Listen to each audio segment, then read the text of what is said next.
When people think of a province leaving Canada, the first thing that always comes to mind is Quebec, because they did try it in the past and it's been in talks for quite some time. But what is actually more likely to happen is Alberta leaving and not Quebec. And to that I say, it's about time, or rather about time. Welcome back to the channel. Welcome back to another video, everybody. Before we get into it, I do want to encourage you all to hit the like button and subscribe if you haven't already. It does really help grow the channel. Alberta is the powerhouse of Canada. A lot of our oil, all of our oil and gas, a lot of our minerals stem from that beautiful province. And the people are very sick and tired of being used and abused, rightfully so. I mean, all of that money doesn't really get to stay in Alberta. It gets distributed vis-a-vis equalization payments to other provinces, mostly to Quebec, $13.8 billion per year. Absolute insanity. They should be focused on selling French fries and poutine and maple syrup, right? But no, they're basically leeching off of Alberta. And Danielle Smith has a fiduciary duty, responsibility to Alberta citizens. And it seems like there is going to be a referendum for separation. Now, what's involved in that? Well, I do explain it in this video, but for those that don't want to necessarily stick around for the entire thing, I'm not going to hold you hostage. There needs to be 600,000 people that sign a petition for a referendum. And then it goes to a vote, and you need 50% plus one for it to actually be passed. Now, here's why I think this is going to actually happen. If Mark Carney somehow wins, which it doesn't look like, based off of the rallies and the raw footage, really seems like Pierre Poilievre has a tremendous amount of support over every single other candidate. But if somehow the Liberals stay in power, there's going to be enough people in Alberta that are just fed up. 600,000 people are easily going to sign that petition. In less than 7 days, it's going to go to a vote, and chances are you're going to have a lot of people that live out in the sticks, a lot of rural Alberta, that vote in favor of this, and it will very likely pass. That's 50 plus one to be actually separated. So Alberta independence is more likely to happen than not if we still are under a liberal dictatorship. But all of that gets explained in this video, so I won't hold you hostage. Without further ado, let's get into this video. What is Premier Smith really up to? Because this is getting very, very interesting. Well, she's been talking to Quebec on how to strategize for provincial sovereignty with the Premier. Smith supports some ideas proposed in recent Quebec panel report on autonomy. Alberta's Premier Danielle Smith would like to have a tête-à-tête, head-to-head with Quebec Premier François Legault, who, by the way, the Quebec Premier supports Pierre Poilievre over the block, which is hilarious, about asserting their provincial sovereignty, according to a letter Smith wrote last month. I see an opportunity before us as the democratically elected leaders of Alberta and Quebec to chart a path toward a new era in Quebec federalism, Smith said in a March 21 letter penned to her Quebec counterpart. Smith was responding to recommendations contained in a report prepared last year for the Quebec government, suggesting ways that the province could assert its provincial authority. A 6-person panel made 42 recommendations last November, including the adoption of a Quebec constitution, creation of Quebec citizenship, and passing a law to defend against federal interference into provincial jurisdiction. You're seeing a massive tug of war right now between the feds and the provinces, and it's going to get extremely ugly, folks, extremely ugly. We thought Quebec was the only ones that wanted to separate. No. Alberta is going to separate, and they might even do it with Quebec. Quebec's panel also proposes that that the government hold a mandatory public debate whenever its use of the notwithstanding clause is poised to expire. All right, that happens automatically 5 years after the provincial government opts to override a federal charter right with provincial law. Ooh, it's getting pretty good.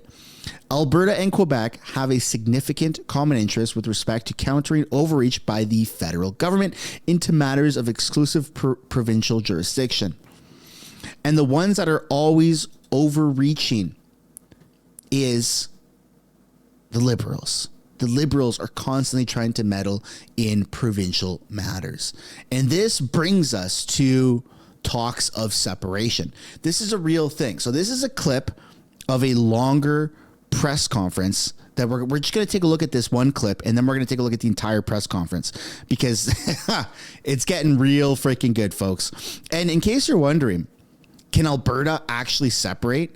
Absolutely. Alberta can, and very likely will. Very, very, very likely will separate.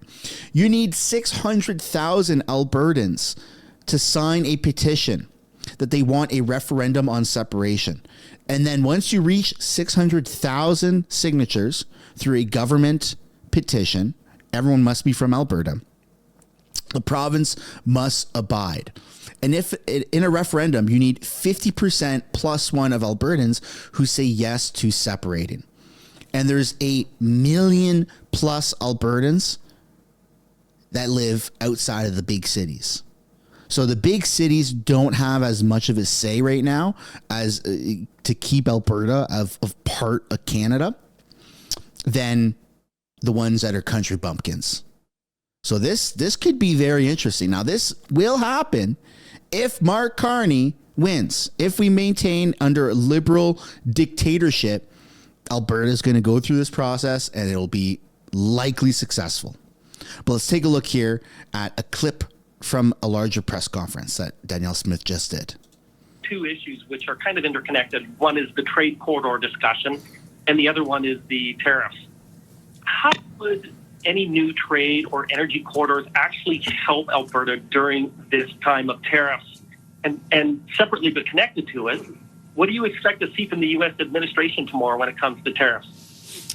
I'll finish with the last one first. It's hard to predict the U.S. president, and I don't really want to get ahead of myself because I don't want to you never want to be wrong. But my inclination from what I've heard from different different administration officials is that it looks like it's just going to be sectoral application for the most part. And then they talk about reciprocal tariffs. And so we don't have any tariffs on their oil and gas. So I'm assuming that means that they're not going to have tariffs on our oil and gas. I think for the bulk of our food production, with the exception of supply management, I think we also don't have tariffs. So I would expect that our food production should also be tariff-free. He's quite clearly concerned about the auto sector, pharmaceuticals, semiconductors, steel, aluminum, and timber and supply managed industries. So I'll be watching to see what that looks like there. But we've been making the argument that raw materials and intermediate goods should not be tariffed at all, because those go into making value added products. And I'm hopeful that's what I'm hoping to see tomorrow. But we really just won't know until we see the result. They seem to be, I've been saying this from the beginning, they seem to be really irritated by national sales taxes because, of course, the Americans, although they have state and local sales taxes, they don't have a national sales tax. So if you read any of the work of the economists advising the president, it seems like that our GST, or harmonized sales tax, is what they really look at as a form of tariff. It isn't, but that's how they're looking at it. So that's maybe where it might end up falling, is if they're going to try to put a border adjustment tax in that's equivalent to that. That would be what I'll be looking for tomorrow.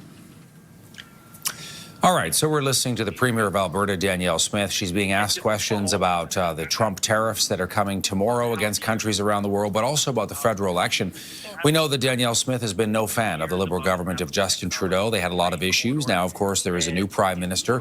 What will that mean? Smith says she's not sure. She has said that Mark Carney says things to her personally, but then says different things to the media, says things differently in Eastern Canada versus Western Canada. Smith will be holding a so-called What's Next panel after the next federal election. We know that much of Alberta is strong. I mean, depending how this federal election goes, if it's Pierre Poilievre that wins, then chances are Alberta will cool down. But if it remains under this Liberal dictatorship, then 100% they're going to go through the referendum process, and it will very likely be successful because you have a bunch of people in Canada that are very dissatisfied. You are likely dissatisfied with the state of our federal government. I'm not even going to say likely. Chances are 100% you are. I'm pissed off with it. Everybody is angry with how company, for crying out loud, how our country has been managed. And if we keep going down this path, a lot of people are looking for a way out, but we don't want to leave Canada. Like we want to leave Canada, the federal government, but we don't want to leave Canada. You know what I'm saying? Like we don't want to go to America necessarily. I know a lot of people do. So what's going to happen? Well, you're going to see hundreds of thousands of people are going to evacuate their provinces and territories and go to Alberta. They're going to be in the big cities. They're going to be in rural Alberta. And when it comes time for that referendum vote, because 600,000 people to sign a petition to say we want to go through the referendum process, that's easy peasy. That could be done today. And you get all the signatures by Saturday. Easy freaking peasy, man. Never been easier than right now. But when it actually comes time to vote on the referendum, you need 50% plus one. And I think you're going to see a lot of transplants from around the country that are going to be moving to Alberta in anticipation of this process. And it's going to boost the numbers so that the referendum actually goes through and Alberta is the first province and territory to just exit Canada. It's very, very likely to happen. But now what we just took a look at was a little bit of a clip of a longer press conference. We're going to take a look at the entire press conference because Danielle Smith actually talks about the referendum and how Albertans really want this. And if that's the case, then she's going to go through with it. So let's stick around for the full thing, folks. Before I hit play, though, I do want to encourage you guys to hit that like button and subscribe to the channel. It really helps push the streams out further and push the videos out further and helps the channel grow. Now let's take a look at Alberta separating. At the podium, and for a rather large audience that we have here, just know that you probably won't have all these questions coming in on topic as there's a lot of other news going on in the world. And with that, we'll go to our first at the mic. Can I just say I want a hug from Biscuit at the end of this. To the Premier, Eli Ritter, Chat News, happy birthday. Thank you. First off. I guess my first question is in regards to your What's Next post-election panel that you mentioned over the weekend.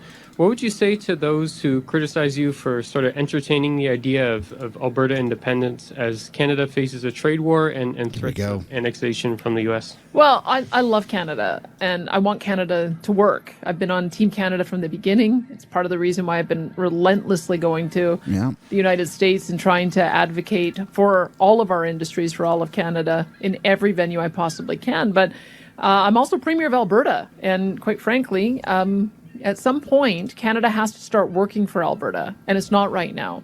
We have a number of policies that came in over the last 10 years that have been damaging to Alberta prosperity. It's been damaging to our freedom as a province. And if they persist, it is going to continue a dysfunctional relationship that harms Alberta. So I put forward the 9 major policies that I think have to be repealed after the next election. Unfortunately, the current Prime Minister, despite what he said to me privately when he was here, has now gone public saying he supports export taxes, he supports Bill C-69, he supports emissions caps. That is moving in the wrong direction. So we will get through this election. We'll see who ends up winning, and I will continue to advocate for those.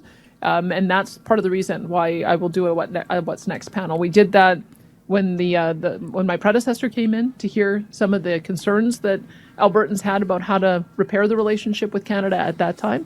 And it'll be time for us to do it again.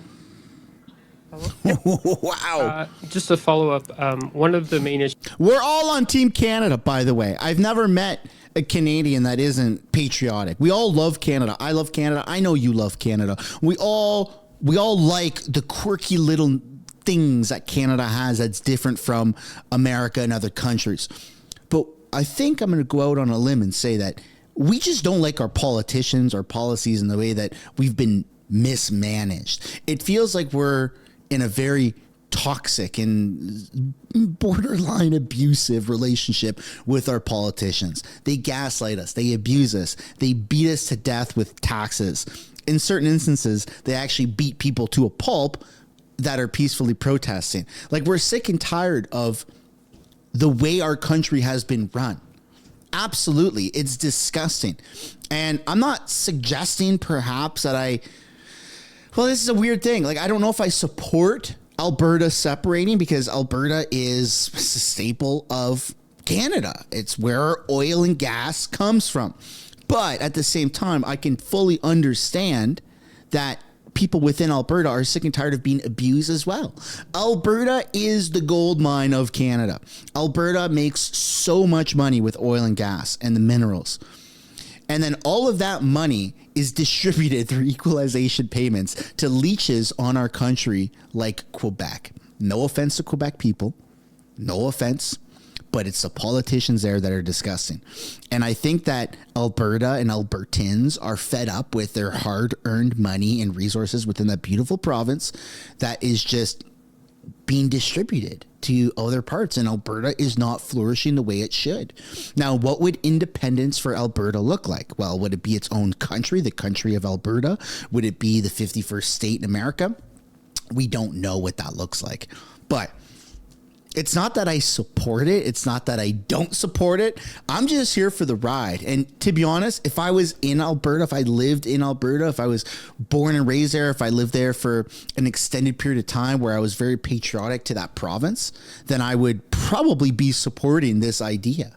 Absolutely. I mean, British Columbia, we're used and abused here. We have insane prices, insane taxes. We're flooded with safe supply. We're flooded with homelessness and degenerates that are out on the streets. And I don't want BC to separate because, my goodness, we need help. We need help badly. And if we were our own little country in BC, oh, we would just be the wokest country in the world. I can't deal with that. But Alberta has good leadership right now. Alberta has been very conservative. It's known as the Texas of the North. And to be honest, I think that Alberta is onto something right here. And they're not blank threats. They're not empty threats. It's real tangible things that is very likely to happen. If I had to bet on it, I'd say it's 90% likely to happen.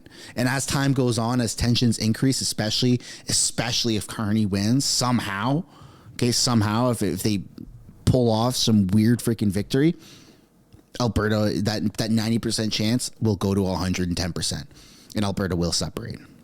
Issues you brought forward about a month ago was interprovincial trade barriers. Has there been any sort of progress on that so far? I know you said Alberta was open to signing, kind of free trade agreements with other provinces. Has there been any progress? Alberta has always been a leader on getting rid of interprovincial trade barriers. I mean, just look at how we have the only free enterprise system for liquor as an example. We've got 36,000 products that are on our shelves in Alberta, maybe slightly fewer at the moment since we're not ordering American products for the time being while we're in the middle of a tariff war. But all of our other provincial premiers, I'm challenging them to be as open as we are on that front. When we also had 27 different exemptions on industry when my predecessor came in, he immediately eliminated 21 of those. And then there were a couple of others that were added around hazardous waste and the cannabis industry. So I think only have about 8 exceptions. Others have dozens and dozens, so they've got a lot of work to do. Same with recognizing credentials of individuals trained in other provinces. There's only about 8 different professions that we have extra training for because we have a higher level of care that they're allowed to deliver. For instance, we allow dental hygienists to do anesthetics and sedation. And so those are the kind of things that we think are reasonable, but we're challenging the other provinces to do the same. I'm encouraged to see that Nova Scotia is putting forward a sweeping mutual recognition piece of legislation. I'd encourage other provinces to do the same. We're prepared to do unilateral recognition if we can't get mutual recognition, because that's how important we feel it is to be able to have that mobility.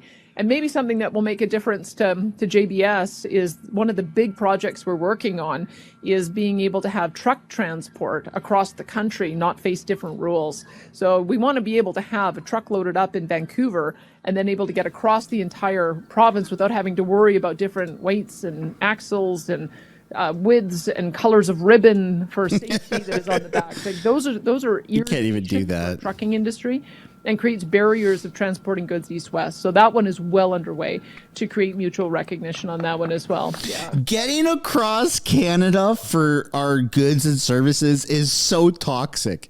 It's like doing what is it? Not a marathon, a triathlon, right? Like every time you reach a different provincial barrier, you have to get off your bike and then run. And then you reach another province, and instead of running, you put your swimsuit on and you swim. Like, it's just so weird. There's different regulations for every single province. It's so toxic. This country has, like, we've all been asleep or something. Well, I don't want to speak for you, but I've been asleep. And I know a lot of people have been asleep, and we've just trusted the process, trusted that everything is working fine, and that these people in suits and ties and our government officials are doing what's best for us. But the fact of the matter is, to quote a freaking liberal, is that they've been just greedy people. And I don't know exactly who is profiting off of all these different barriers, but I'm sure that somebody is getting rich off of this, because it's so toxic. I've never seen a country that is so mismanaged. It's easier to get around Europe, and there's so many different countries there. You have to go through actual customs when you go into a different country. But it's easier to get around all those countries than it is for our provinces. Like, that's insane. That's absurd. I don't understand this, how we've gotten to this point. And this is why Alberta is seriously contemplating separating. And good for them. Good for them. I'm glad that it's Alberta doing it instead of Quebec first. But I also would like Quebec to be gone, but for all the wrong reasons. I want Alberta to leave because it would benefit Alberta, right? It'd be good for them. It's like, yeah, I'm cheering for to stick it to the man, basically. But that's not the why. That's not the shared feelings I'd have for Quebec. Quebec is like, I want the Leech to be voted off the island. Maybe I'm alone on that. Maybe I'm not. Maybe you guys share a similar feeling, but let's get back to this.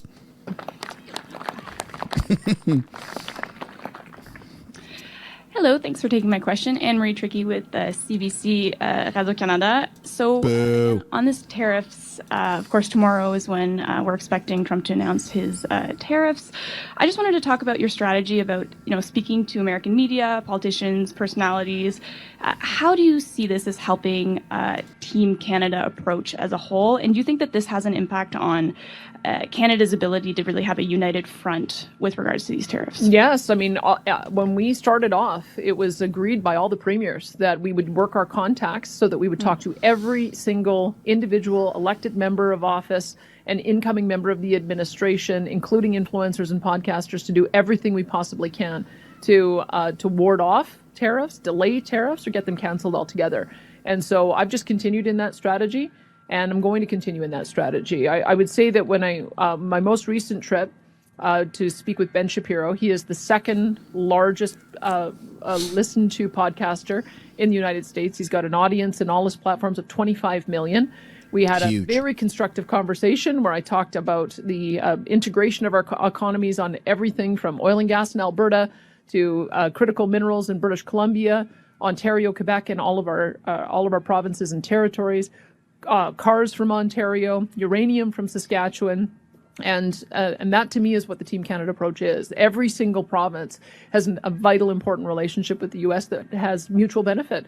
And the next day, Mr. Shapiro spent a good deal of his podcast talking about why he's so opposed to tariffs. So those are the kind of things, those are the influencers that will have influence on the decision makers around the president. And from what I'm hearing, they still haven't settled on what it's going to look like tomorrow. So I think we had to do full court press right to the last minute. We're going to keep on doing that.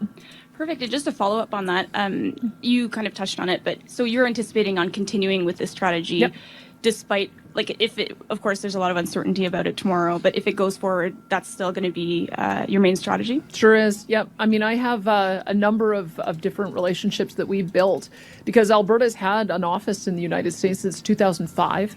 We've had a representative there representing. I didn't even know that. For a number of years. We've built great relationships across party lines, both Democrat and Republican. It has served us well. We would have been prepared if there had been a different approach, or if the Americans had gone Democrat as the approach that we have going Republican. And that's what you're supposed to do. That's what diplomacy is that you're supposed to talk to both sides of the aisle, because you never know what the voters are going to do. And I think that perhaps that's why our strategy has been a bit more effective. We actually knew who to call, and we had relationships with people who are decision makers. And I think it's good for Canada that we do have that, and that we're able to leverage those relationships and hopefully make a difference. Thank you. Thank you. And we'll take one more from the mic here, and then we'll move over to the phones. All right. Hello, Premier Smith. Hi. Our latest CTV polling by Nano says that fewer than 25% of people on the prairies are against using oil and gas and other energy items to fight back against Donald Trump's tariffs. So why do you say that if Canada decided to use our resources to strike back at America, it would spark a unity crisis when it appears that the majority of Canadians would support such action? Well, I think it's a garbage poll, frankly. You can let your bosses know that. Oh, finally, somebody who says it. Finally, saying the quiet part out loud. I wish that you would see even Pierre Poilievre say this, that it's just a garbage poll. So many of these polling companies and these polls that you're seeing, especially with like the federal election, is a garbage poll. Absolutely. Oh, man, that warms my freaking heart. I'm glad I caught that. It's a garbage poll. Simple. There you go. You don't have to say it's a fake poll. Just say it's a garbage poll and then move on. Because what if we were to ask Alberta or Canadians this? Would you support export tariffs if it meant the U.S. would retaliate by shutting off Line 5 and leaving Ontario and Quebec without gasoline or aviation fuel at all? I think you'd get a different answer. I think people need to look at the map, see where Eastern Canada gets its oil and gas from, and realize that it's a very, very dangerous game to be talking about tariffing energy and to talk about turning the taps off. I think we saw that when it was attempted with electricity. The result was immediate. The Americans came forward with a 50% tariff on steel and aluminum, and it had to be walked back. So I don't even want to play with that fire on a cross-border trade worth $150 billion. Okay, thank you. And then with the carbon tax... So level-headed. I mean... That the way that she words that, people are saying that they support all these tariffs and stuff like that, but what if they just shut off supply to gas and aviation fuel in Ontario and Quebec? Man, that's incredible. Look, I like Pierre. I like Pierre a lot, and I want Pierre to win and succeed at the federal election that we're about to go through, that we're going through right now. But I really hope that Danielle Smith, I mean, if Alberta stays a part of Canada, I hope Danielle Smith stays around in politics for a long time. I don't know if I'd want her at the federal level, but she's so good. She seems so good for Canada, so level-headed. She seems to be the only Canadian politician that has actually gone and tried to brush shoulders with American senators, governors, and podcasters. Ben Shapiro. Crazy. I mean, even Jordan Peterson. I know Pierre's talked to Jordan Peterson. I'm not saying Pierre's not doing an adequate job. Danielle Smith is just doing a better job than any other politician at really trying to bridge the gap. I mean, she talks frequently with Kevin O'Leary. She went down to Mar-a-Lago with Kevin O'Leary to meet Trump. She went to meet Ben Shapiro in Florida. Like, she's really grinding and doing all of these insane moves that just seem so good for, I wish I could say for Canada, but specifically for Alberta. And I'd really like to see her at the next level, if that's even possible. Down the road. Should we need it, right? A lot of respect for Danielle Smith. Gone. The biggest tax on fuel here now is the province's fuel tax. Now, there is a mechanism, of course, for fuel tax relief tied to the price of WTI. But would Alberta consider getting rid of its provincial fuel tax entirely to give drivers a break? So remember, we have fuel taxes in place to pay for roads. This is a big road announcement, so we need to have the money to pay for it from somewhere. The federal government also has another fuel tax that they ostensibly use to pay for roads as well, and they have GST also. So what we were opposed to was the carbon tax, which was 17.6 cents a liter, just driving up the cost of everything that is transported every time you fill your tank. And we're glad to see it gone. We've been advocating against it. Our fuel tax relief program kicks in when WTI is over 90. So our idea is that if we're getting windfall revenues from the high price of oil, then we should make sure that we're rebating it back to consumers. We're not in that case right now. What I think we need to make sure is that all of the retailers pass on that savings to their customers. I've been told, it's a little far away, but I've been told in the Edmonton area there is one gas station that's down to $1.14 a litre. So I don't think I've seen those prices in some time, and that's part of the reason why we're pleased that finally the federal government succumbed to the immense pressure by our government, other provincial governments, the federal opposition leader, and have done the right thing and eliminated that tax. Thank you. Thank you. We're going to head over to the phones. Operator, could you put through our first caller, please? Your first question comes from the line of Pete Bell with Post Media. Please go ahead. Good morning, Premier. I'm going to ask you the elephant in the room question, and the folks down there in the Brooks area will probably know what I'm going to ask if I'm saying it's the elephant in the room question. If Carney wins and he becomes the Prime Minister he seems to indicate he wants to be with his recent pronouncements, which basically are not taking your demands seriously, and if, as expected, many Albertans would be very happy with a fourth term of the Liberals, particularly if they're pursuing anti-Alberta policy, can you see a scenario where if Albertans desire it, the government of Alberta, not citizen-initiated, the government of Alberta, like the equalization referendum, the government of Alberta would put a secession referendum on a ballot? No, I can't foresee that. We do have citizen-initiated referenda, and it will be up to Albertans to decide what kinds of questions that they want to put forward. I don't think we've seen any successful citizen-initiated referenda yet, but that's the mechanism for things like that. For my part, what I'm going to do is continue to advocate for whoever happens to be the Prime Minister to make good on the 9 things that we want changed. We want to see an end to emissions caps. We want to see an end to net zero power regs, net zero vehicles, net zero building codes. We want to make sure that we control our own environment for methane emissions. We want to make sure that we don't have a ban on tanker traffic off the West Coast, that we have control over our process to approve pipelines with an end to Bill C-69 and a couple of other things. Those are things I'm advocating for, and I will continue advocating for them after the election. I will give whoever happens to be in the chair 6 months to make good on trying to address some of those critical problems for Alberta. And then at the same time, I'll be going across Alberta on what I'm calling our What's Next panel to see what kind of feedback we get. But we can't stop trying to get the right policies in place.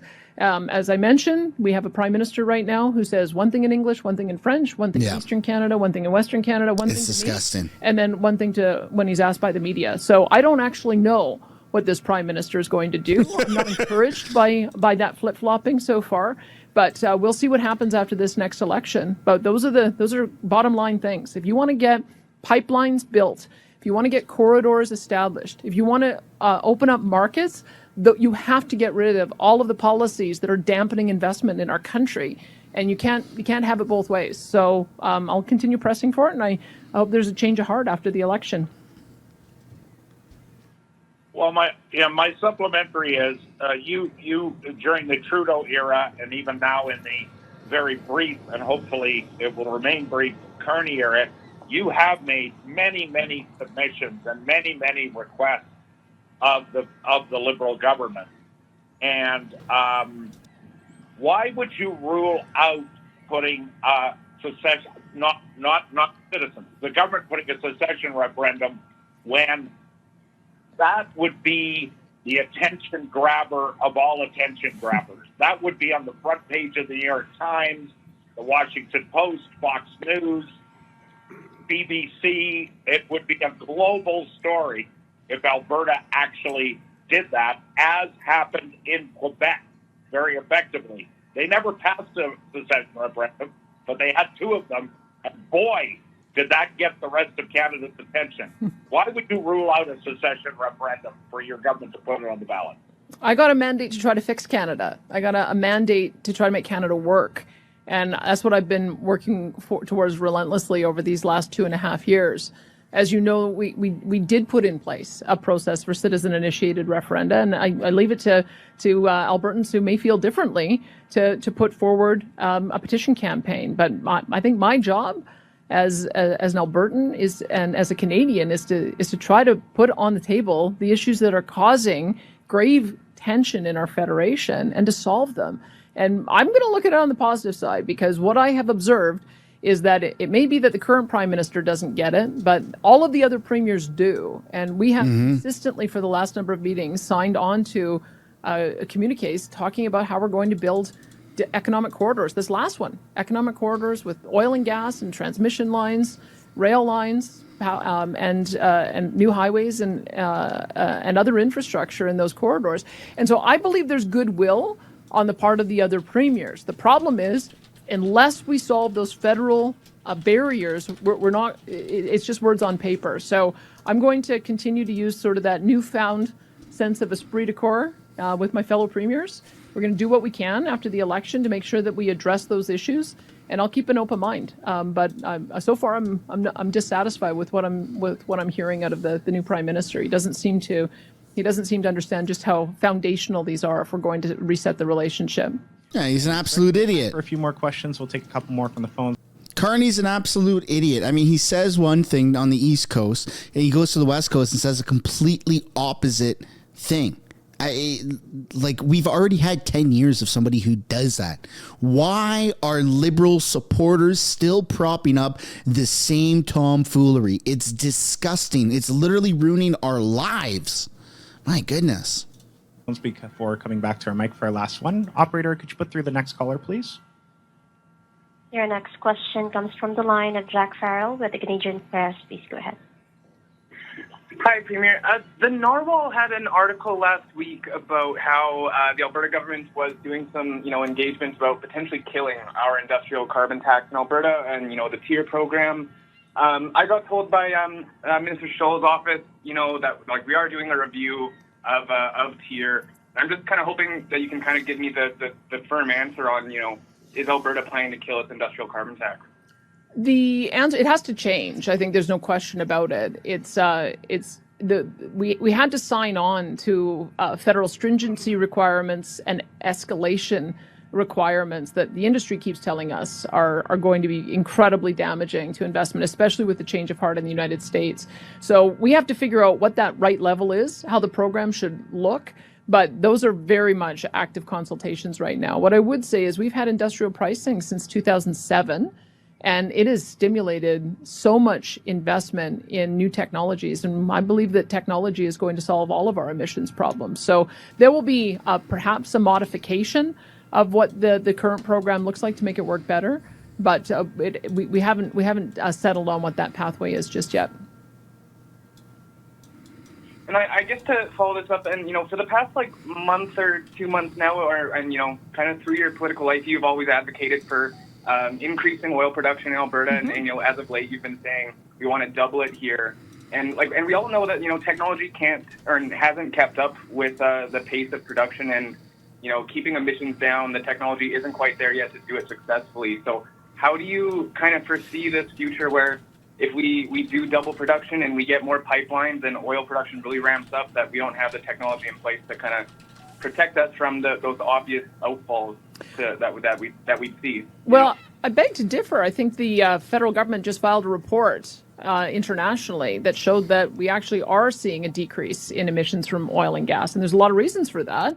We've decarbonized, of course, on our electricity grid. We have also seen a decrease in methane emissions by 45% from 2005 levels. And we are using carbon capture, utilization, and storage technology at scale. In addition, I would point out that oil and gas have a lot of uses other than burning it. There's petrochemical industry. There's asphalt. So we have a large number of non-combustion and construction uses for the products that come out of the ground. I think that has to be factored in. But more importantly, we've seen that some of the proposals that companies are putting forward are for additional carbon capture, utilization, and storage, decarbonizing the production through low emissions technology, whether it's natural gas with carbon capture, or whether it's potential small modular nuclear or geothermal, or perhaps we build some transmission lines so we can get hydro across the country. Those are other aspects. And we also have a demonstration project in central Alberta for direct air capture as perhaps a way to finish the last mile. So I wouldn't rule out this industry. This industry started off thinking the only thing they wanted from a barrel of oil was kerosene. And now here we are today with 6,000 products that come from a barrel of oil. So I have every expectation that the industry is going to find the answer.